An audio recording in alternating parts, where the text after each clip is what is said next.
This boat show is a really unusual boat show for Hargrave.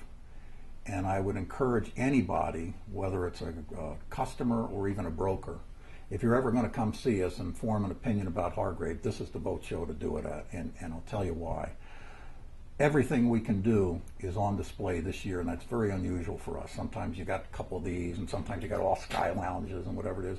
At this boat show, you're going to see tridecks, you'll see sky lounges, you'll see raised pilot houses, you'll see flush decks, you'll see full motor yachts, you'll see cockpit motor yachts, you'll see smooth bottoms, you'll see tunnels, you'll see epoxy construction, you'll see composite construction, you'll see solid laminates, you'll see boats that we design, you'll see boats that Jack Sarin designed, you'll see interiors that we did with Shelley, who does most of our work, you'll see interiors done by other top designers in the US and Europe.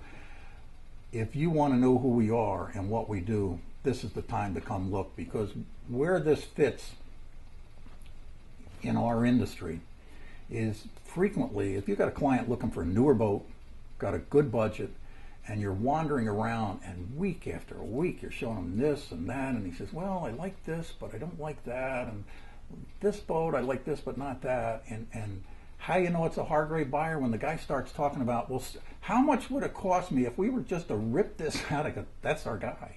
So what happens is there are some people that are not going to be happy until they get exactly what they want.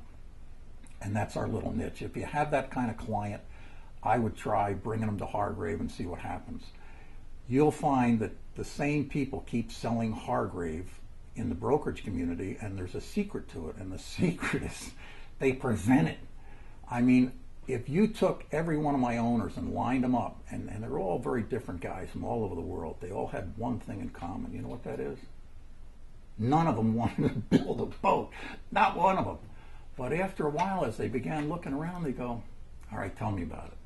Tell me again. I don't want to do it. And what happens is the people that are meant to build custom boats will eventually sort through it and go, all right, maybe I will look at it seriously. And if you have that kind of client, I think you'll find we can do things for them that nobody we compete against here in the U.S., and they're all good builders. I'm not implying that. But when you get a client that doesn't fit in that, you can't get that square peg in that round hole, try Hargrave, because I think you'll find it makes a huge difference. And you may not build a custom boat with them, but it'll change your conversation with a client, and I think you'll find it helps you. So